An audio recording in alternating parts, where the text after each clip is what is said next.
Living in New York City is expensive, and sometimes it can be challenging to afford even the basic necessities such as clothing and furniture. Did you know that you may be eligible for funding to help offset the cost of certain items for your loved one with an intellectual or developmental disability? The Family Reimbursement Program at Adapt Community Network is here to help. Give us a call today at 1-877-827-2666 to see if you qualify. Hello, and welcome to Adapt Community Network's 2021 Virtual Family Connect Summit. We are so pleased that you can join us. This is Session A, Benefits and Entitlements for People with Disabilities, and our session will begin shortly following this brief introduction. My name is Tracy Picard, and I'm the Vice President of Family Support Services here at Adapt Community Network. Adapt is a nonprofit provider of an array of services for children, teens, and adults with intellectual or developmental disabilities who live across the 5 boroughs of New York City. To learn more about our range of services, please call Project Connect, our information and referral line, at 877-827-2666. During this session, you will learn about public benefits and Medicaid waivers available to people with disabilities, so you will have the knowledge to know what your loved one may be entitled to. The presenter for this session is Lynn Perry, the Project Director of the Family to Family Healthcare Information Center at ParenttoParent of New York State, which is a statewide grant aimed at providing information and supporting families who have a child with special healthcare needs. Ms. Perry is also the mother of 4 children with a nonspecific connective tissue disorder. It is Ms. Perry's firm belief that parents become stronger advocates when they are connected to other parents who are living a similar experience with whom they can openly share their joys and concerns.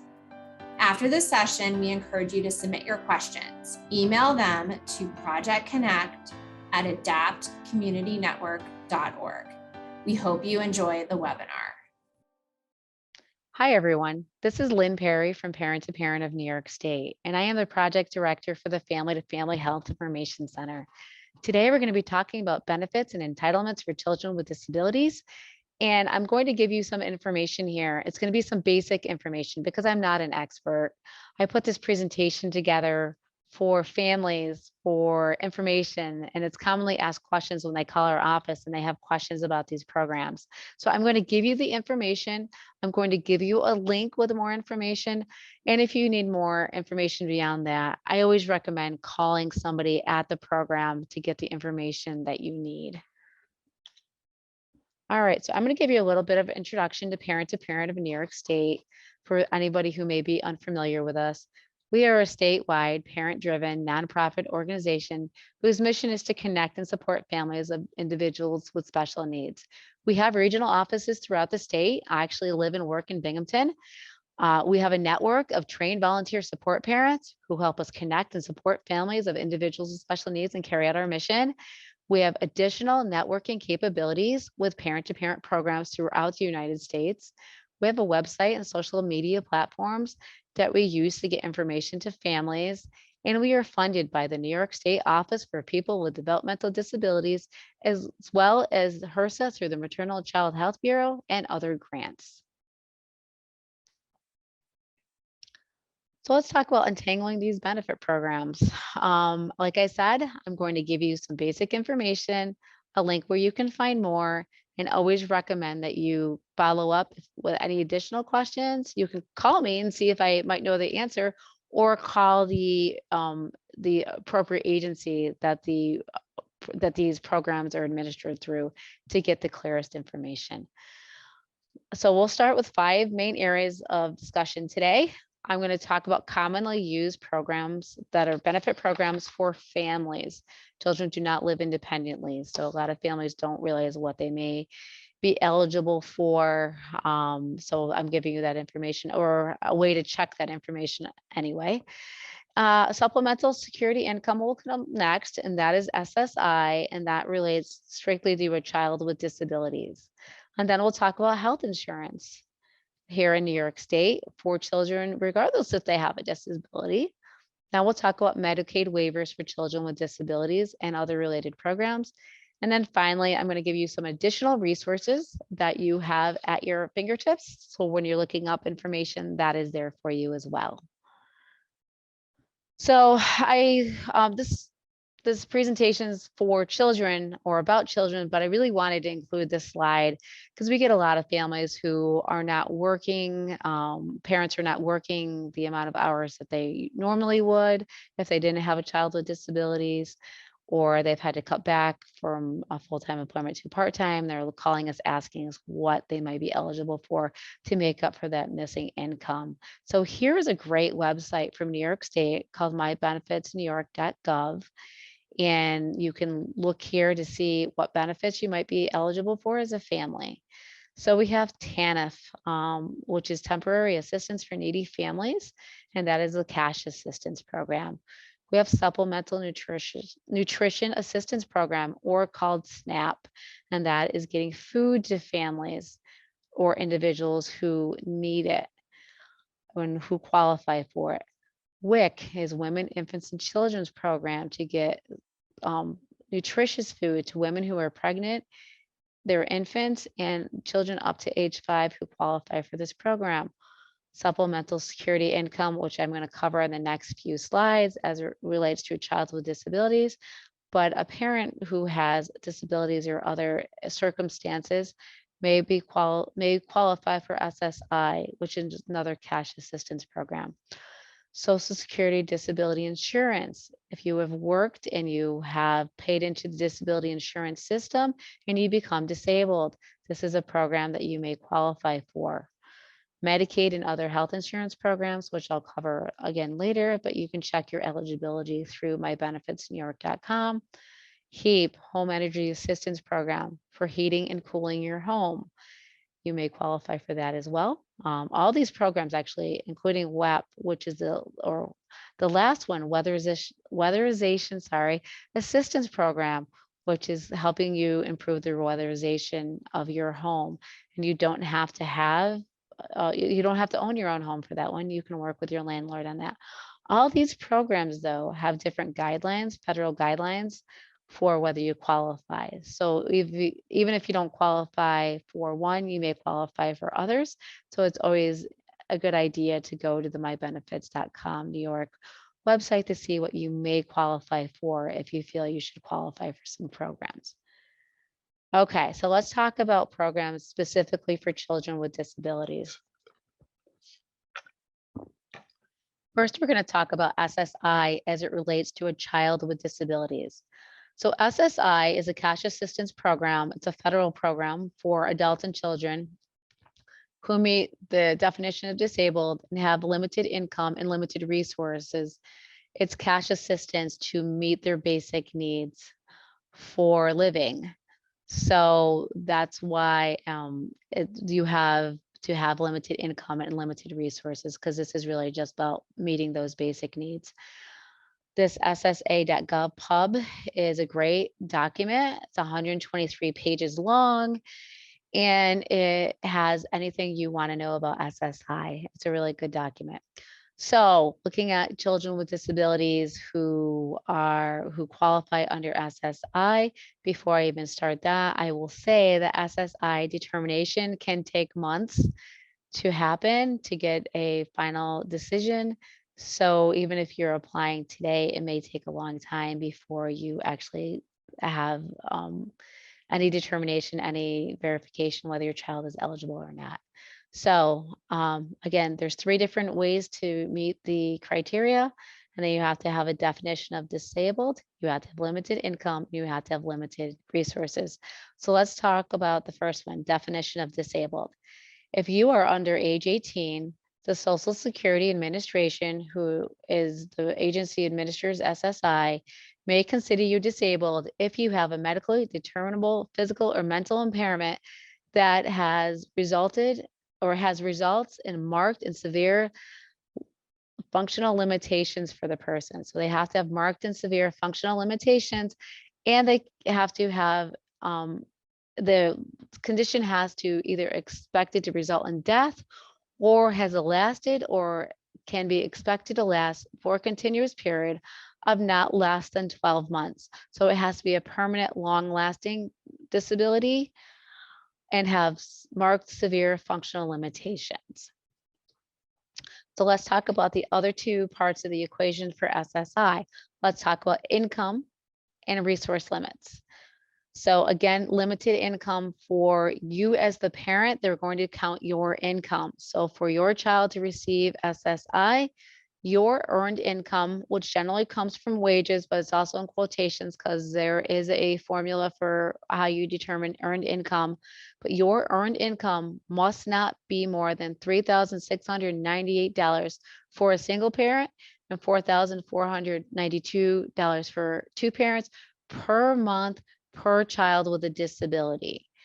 So, and your unearned income, so this is income that usually comes from other benefit programs, but that unearned income cannot be more than $2,025 for a single person or $2,422 for two parents per month with one child with a disability. And those limits do increase if you have more than one child with a disability, but they don't increase by much. So it's really for families who have limited income. And yes, they are counting the parent's income. They will also count the parent's resources. So for your child to receive SSI, their countable resources must not be worth more than $2,000. You may think, well, my child is a child and they don't have a lot of resources. But the Social Security Administration will deem what they call deeming anything over $2,000 of a single parent's resources or $3,000 of a couple's resources as the child's resource. So both parents and child have to have limited resources because again, this program is for providing cash assistance for basic needs. So this link at the bottom is on the next 3 slides because it has to do with SSI income and resource limits. And I didn't go into the income because that is something that you really should talk to about the SSA, the Social Security Administration, about how that is determined. That's a long, lengthy process. But I will give you a little bit of information about resources counted under Social Security under the Social Security Administration for supplemental security income purposes. So what does not count as a resource? The home you live in and the land it is on. One vehicle, regardless of the value, if you or a member of your household use it for transportation, but only one vehicle. Household goods, anything you use inside your house or outside your house to maintain your house, your furniture, your appliances, any of your outdoor equipment, any of that kind of stuff does not count as a resource under SSI for your child to receive SSI eligibility. Personal effects.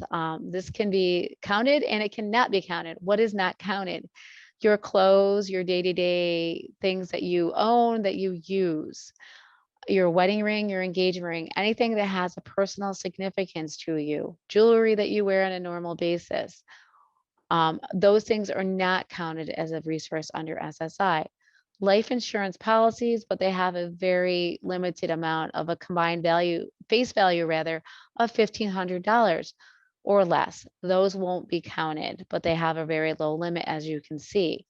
Up to $100,000 in an ABLE account, which is an Achieving Better Life Experiences account, which allows you as a person with disability and the people who love you and want to save money for you for now and in your future to put money into this account so that you can draw on it for things you might need. Again, there is that same link that was on the previous page that has to do with income and SSI resource limits. All right, so what is counted as a resource for SSI? Cash, your bank accounts, your stocks, your US savings bond, anything that is cash equivalent. Land that you are not living on, except if it's for business purposes. Life insurance over $1,500. Some of your personal property that is not for your daily use or has significant sentimental value. Vehicles if you own more than one per family. And anything else which could be changed to cash to use for food or shelter. Remember, this program is to meet the basic needs of the individual who's been determined to be disabled to meet their basic needs. So anything that they that the Social Security Administration deems as a resource that can be counted can be usually turned over for cash, used for food or shelter. And there is that link again.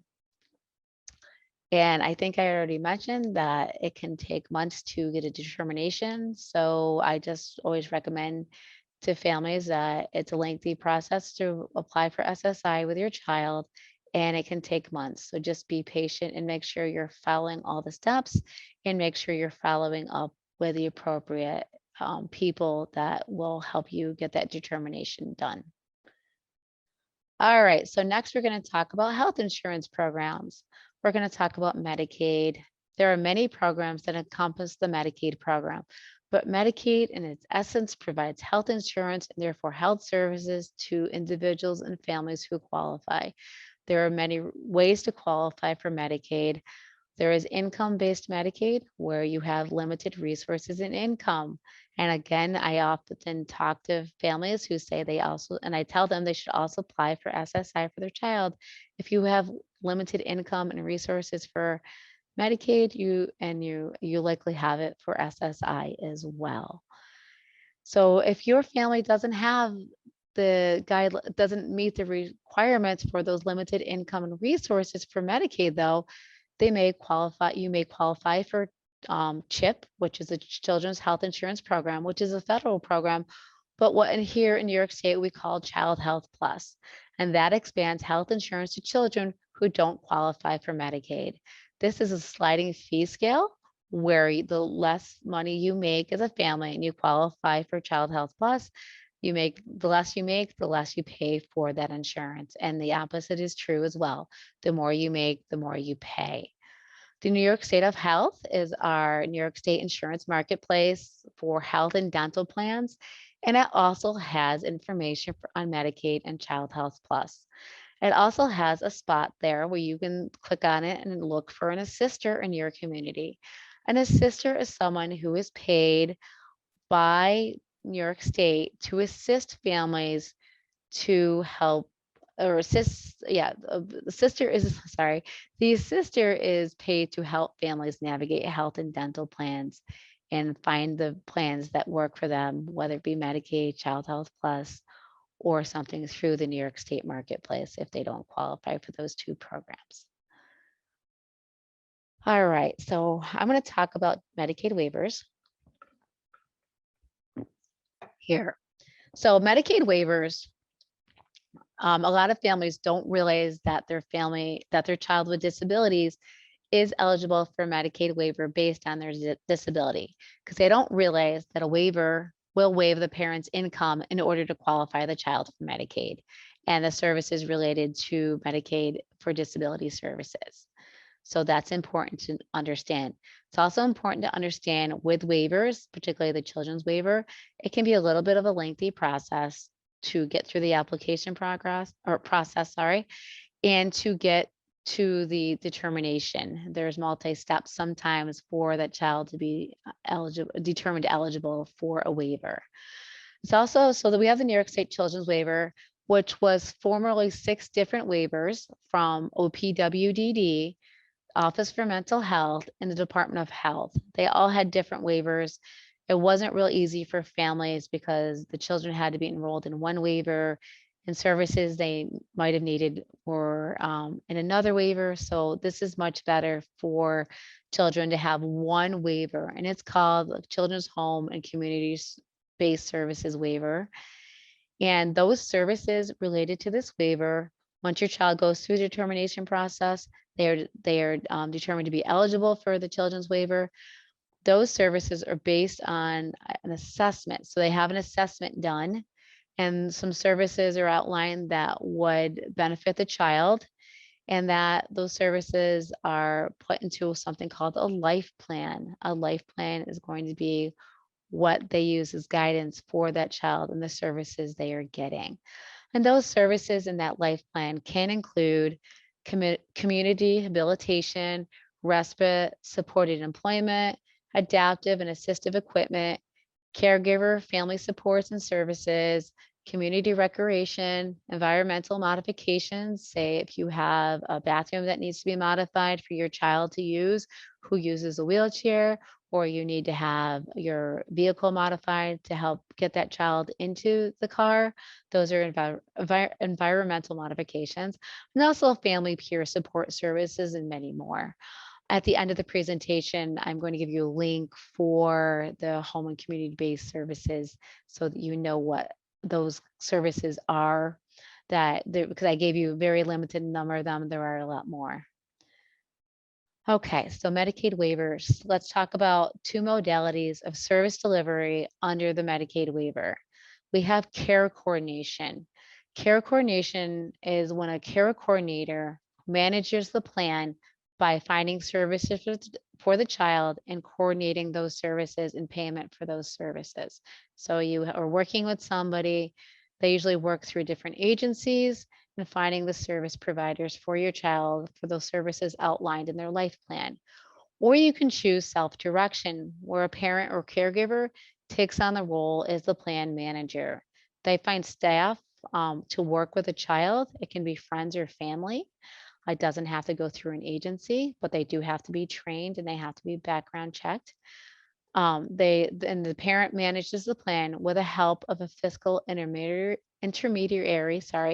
or a broker to help them with the financial aspect of that.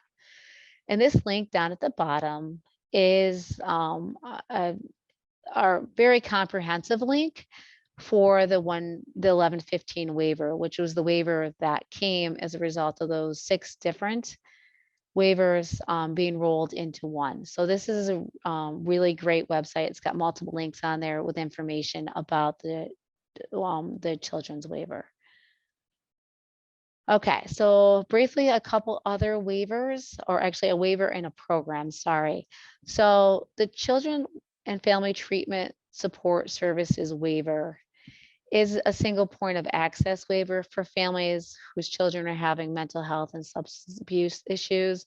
It's really meant for families who need services very quickly for their child. And the link is here for that and for that waiver as well. And also, I like to throw this in here.